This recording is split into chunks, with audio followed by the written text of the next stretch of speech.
سبيل الدموع سبيل مريح تنهدى يا صاحي كي Termasuk kisah berhubungan dengan masalah Badar ini teman-teman sekalian adalah kisah Abul As. As bin Abul As. Siapa orang ini teman-teman sekalian? Ada yang tahu? Hah? Siapa yang tahu? Saya kasih buku nih. Ahsant. Nih, ambil dua sekalian. Menantu Nabi SAW. As bin Abi As. Ini menikah dengan siapa? Zainab. Mestinya ente jangan jawab lagi. Sini ada angkat tangan tadi, tapi sudah disebut. Baik. Anak mantu Nabi SAW, Nabi kan punya 4 anak perempuan ya.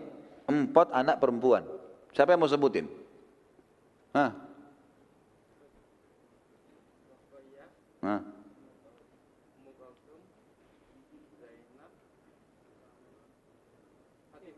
Baik, bagus, ahsan. Nih. Sebutin 4. Siapa yang tahu anak laki Nabi SAW? Abdullah dan Ahsan. Kasih buku. Baik. As bin Abil As ini teman-teman sekalian, anak mantu Nabi SAW. Siapa dia? Dia adalah suaminya Zainab. Suaminya Zainab. Sebelum diutusnya Nabi SAW menjadi Nabi, Zainab nikah sama As bin Abil As ini. Waktu Nabi SAW dinobatkan jadi Nabi, Zainab mengakui ayahnya sebagai Nabi. Tapi As tidak mau ngakuin ini. Dia nggak mau ngakuin Nabi SAW mertuanya sebagai Nabi. Maka yang terjadi Nabi SAW pisahkan.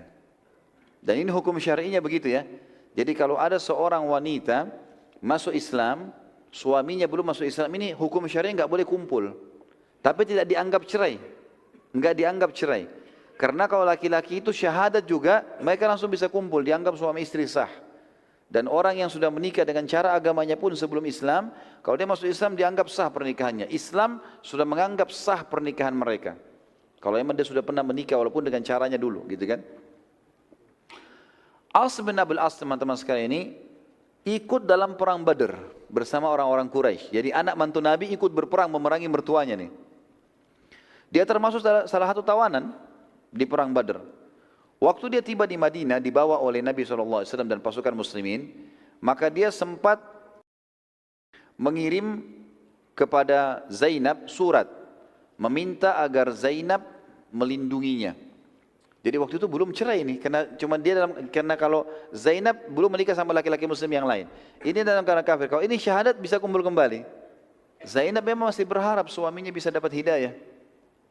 Maka Rasulullah kirim surat, hai Zainab, ingatlah kebaikan antara kita suami istri, lindungi saya, supaya jangan sampai, karena orang tawanan bisa dibunuh setiap saat, nggak jelas statusnya, bisa ditebus, bisa dibunuh. Maka kata Zainab, baiklah, kirim surat kembali, baiklah, gitu kan.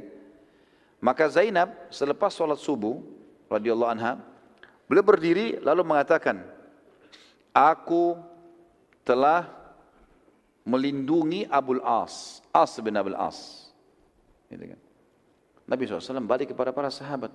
Ada yang tahu ceritanya nih? Dan mereka bilang tidak tahu ya Rasulullah. Itu anak anda Zainab melindungi suaminya. Lalu yang membuat Nabi SAW saat itu tersentuh karena Zainab mengirim kalung yang pernah dikasih oleh Khadijah radhiyallahu anha kepada Zainab waktu pernikahannya. Dikirim di hadapan Nabi SAW. Lalu utusannya Zainab mengatakan, ya Rasulullah, ini Zainab utus sebagai tebusannya Abul As. Jadi lepaskan saya dia ke Mekah. Dia mau Islam, tidak mau Islam terserah dia. Tapi dia minimal jadi suami saya dulu. Gitu kan? Seperti itulah.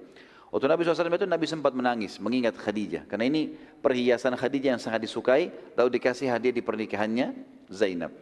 Maka Nabi SAW mengatakan, kalau kalian ingin, lepaskanlah. Saya serahkan kepada kalian, saya enggak usah ikut-ikutan, kata Nabi SAW kepada para sahabat. Maka mereka mengatakan, kami membebaskannya ya Rasulullah karena anda. Dan tebusannya enggak usah dikasih. Maksudnya enggak usah diambil, dikembalikan kepada Zainab kembali. Karena itu nilainya mahal. Kalung itu sangat mahal dari Khadijah radhiyallahu anhum ajma'in. Waktu itu teman-teman sekalian, Abul As tersentuh dengan itu. Melihat bagaimana perilaku para sahabat. Waktu dia ditawan, dia lihat sahabat pergi masjid sholat, dia dengarkan ayat Al-Quran. Selama ini dia cuma ikut-ikutan sama orang Quraisy, dia nggak paham ini. Rupanya Islam tersentuh dalam hatinya. Tersentuh waktu itu. Maka waktu ditebus sama Zainab lebih tersentuh lagi. Kan gitu. Kemudian tebusan Zainab nggak diterima oleh Nabi SAW. Dikembalikan kepada Zainab. Berarti Abul As dibebaskan tanpa tebusan. Sementara yang lain semua pakai tebusan. Gitu kan. Maka gara-gara itu tersentuh masuk Islam. Dia pun kembali ke Mekah. Dia kembalikan semua amanah-amanahnya orang-orang Mekah. Lalu dia mengatakan dengan sangat jelas di dekat Ka'bah. Wahai masyarakat Mekah Quraisy, ketahuilah asyhadu an la ilaha illallah wa anna Muhammad Rasulullah. Dia masuk Islam. Lalu kemudian dia pergi ke Madinah, tinggal bersama istrinya. Dan Nabi SAW kumpulkan kembali dengan Zainab. Ini juga ada hukum syar'i di situ tentunya. Kita masuk lagi teman-teman sekalian di kedudukan syuhada Badr, kaum muslimin yang sudah meninggal mati syahid di situ. Jibril alaihissalam mendatangi Nabi SAW dan bertanya, bagaimana kalian menilai syuhada Badr? Yang sempat mati syahid di Badr, bagaimana kedudukannya di sisi kalian? Kata Nabi SAW, mereka yang terbaik di antara kami. Orang-orang yang luar biasa, karena Allah sudah jamin bagi mereka surga. Kata Jibril AS, begitu pula yang terbaik dari malaikat yang sempat Allah hadirkan di Badr. Gara-gara posisi Badr itu, malaikat-malaikat yang hadir pun Allah berikan kedudukan. Ini semua teman-teman disebabkan karena Allah Azza wa Jal, Allah yang maha tinggi dan maha suci, maha mulia, telah menamakan perang Badr dengan hari pemisah antara kebenaran dan kebatilan. Memang Allah sengaja menjadikan perang Badr terjadi sebagaimana sudah kita jelaskan pertemuan yang lalu. Yang saya bilang ini tanda kutip ada rekayasa Allah langsung. Tidak ada janjian. Kalau janjian tidak akan terjadi peperangan karena ini perang pertama. Jiwa masih belum berani untuk melakukannya. Allah sebutkan di dalam surah Al-Anfal, surah nomor 8 ayat 41. Tentu perang Badr kebanyakan di surah Al-Anfal.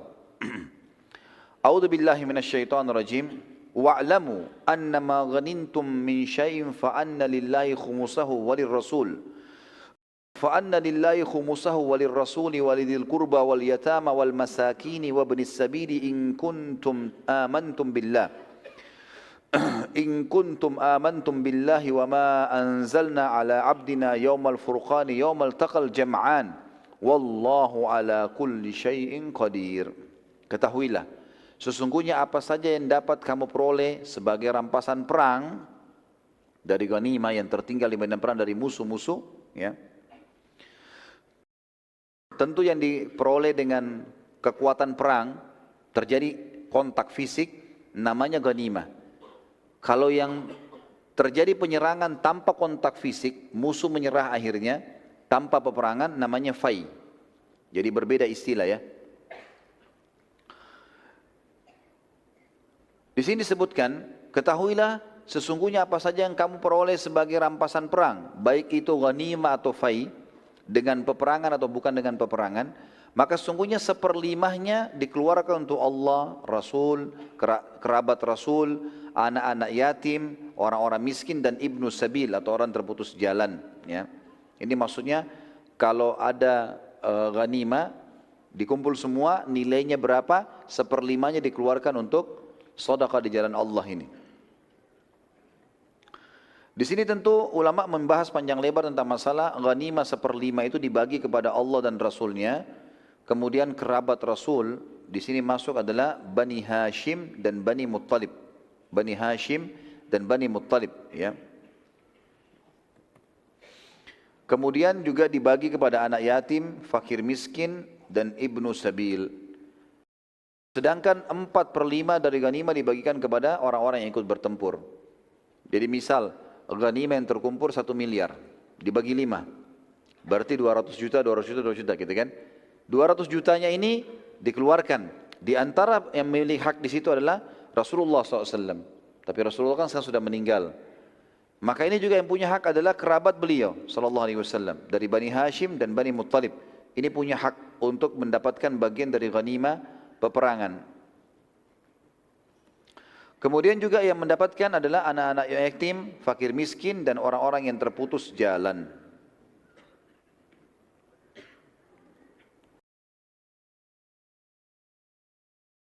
Kata Allah SWT dalam ayatnya, jika kalian beriman kepada Allah dan kepada apa yang telah kami turunkan kepada hamba kami Muhammad di hari Furqan.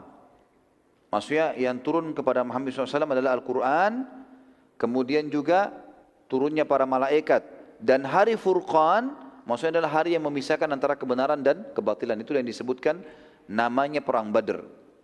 Yaitu di mana hari bertemunya dua pasukan yang Allah Maha Kuasa atas segala sesuatunya. Baik, kita sekarang masuk teman-teman sekalian ke kematian Abu Jahal, Fir'aunnya umat ini. Kita review kembali masuk ke kancah peperangan. Jadi waktu tadi kakinya ditebas oleh Mu'adz dan Auf ibn Afra. Maka pada saat ditebas berdarah dia jatuh. Rupanya orang-orang meninggalkan dia. Sempat ada riwayat yang mengatakan dia dibawa ke pinggiran pasukan. Mereka mau berusaha obati nggak bisa karena darahnya ngucur terlalu banyak. Sementara pasukan kocar kacir. Maka yang berusaha juga mengurus dia melarikan diri. Maka Abu Jahal tinggal sendirian waktu itu. Berumuran darah semua, tidak bisa jalan lagi. Pada saat itu teman-teman sekalian, Nabi SAW memerintahkan cari Abu Jahal. Ada di kancah peperangan orang itu. Gitu kan? Maka para sahabat menyebar mencarinya. Abu Jahal dicari di korban-korban. Sahabat Nabi Abdullah bin Mas'ud, tadi yang kita ceritakan postur tubuhnya sangat kecil. Dulu ini Abdullah bin Mas'ud termasuk orang yang dilemahkan di Mekah. Orangnya sangat kurus dan dia cuma tugasnya menjual jasanya untuk gembalakan kambingnya orang. Radhiyallahu anhu. Tapi itu Islam tidak lihat, Islam lihat keimanannya. Abdullah bin Mas'ud adalah ulama yang muslimin setelah masuk Islam, gitu kan. Abu Jahal salah satu orang yang suka menyewa jasanya Abdullah bin Mas'ud dulu di Mekah. Suruh gembala-gembalaan kambing, bayar, gitu kan. Maka Abdullah bin Mas'ud ikut mencari dan dia menemukan Abu Jahal dalam keadaan sudah setengah sadar. Udah darah semuanya, udah nggak bisa, lemas sekali. Saat Abdullah bin Mas'ud berdiri di dekat kepala Abu Jahal yang tidak jelas melihat Abdullah berkata, kemenangan di pihak siapa? Dia masih tanya Abdullah bin Mas'ud. Dia nggak tahu nih kalau orang Quraisy kalah gitu. Abdullah bilang, pada Allah dan Rasulnya wahai musuh Allah. Abu Jahal bilang, tidak masalah. Apa ada kemuliaan dari seseorang yang dibunuh oleh kaumnya sendiri dan bukan musuh selain kaumnya?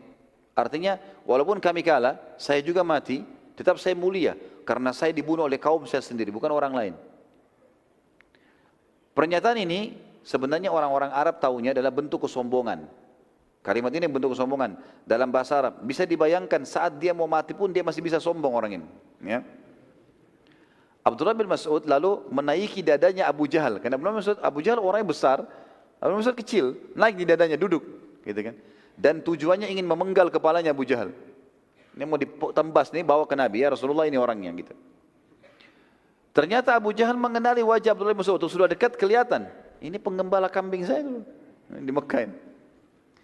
Maka dia berkata pada Abdullah, bukankah kamu dahulu yang mengembalakan kambing-kambing kami? Abdullah menjawab, iya benar. Abu Jahal bilang, sungguh kamu sudah melakukan perbuatan yang sangat tidak pantas dengan orang yang tidak sederajat dengan wahai pengembala kambing. Jadi sebenarnya ulama bilang, perkataan ini mirip begini, sungguh engkau telah menaiki gunung, perkataan Abu Jahal begini, maaf. Dia bilang, sungguh kamu sedang berada di atas gunung yang kekar, wahai pengembala kambing. Perkataannya maknanya begini, sungguh kau sudah melampaui perbuatanmu, naik di dadaku, sementara aku di atasan, seperti itulah. Ya. Maka Abdullah pun tidak sabar lagi, langsung memenggal kepala Abu Jahal dan menarik dari rambutnya dan membawa kepalanya kepada Nabi SAW. Rasulullah SAW sempat waktu itu bertanya-tanya, ya, siapa ini? Karena penuh dengan darah, rambutnya ditarik sama Abdullah bin Mas'ud. Kata Abdullah bin Mas'ud, musuh Allah wahai utusan Allah. Ini Abu Jahal, gitu kan. Nabi SAW berkata, demi nama Allah yang tidak ada Tuhan yang berhak disembah kecuali Dia. Apakah ini benar? Dia Abu Jahal mati sudah? Kata Abdullah, demi Allah yang tidak ada Tuhan yang berhak disembah kecuali Ia. Ini adalah Abu Jahal. Saya sendiri yang menebas lehernya ya Rasulullah. Maka Nabi SAW segera sujud syukur gara-gara itu. Ya. Kemudian beliau SAW bersabda saat bangun dari sujudnya, sungguh orang ini Fir'aunnya umat ini.